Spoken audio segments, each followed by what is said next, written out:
अच्छा तू हाइट करो ना वीडियो बन में कितना है वीडियो बनाओगे तो छाड़ जा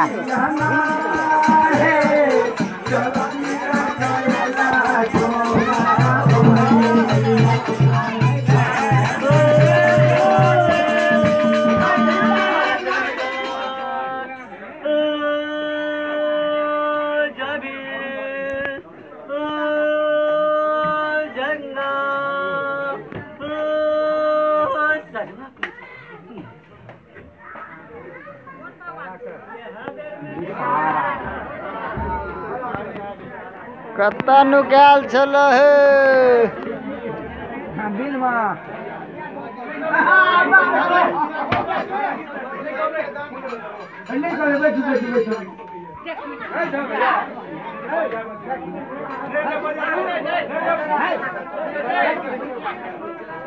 बगला किया हो बैठा ना हो भाई के लूट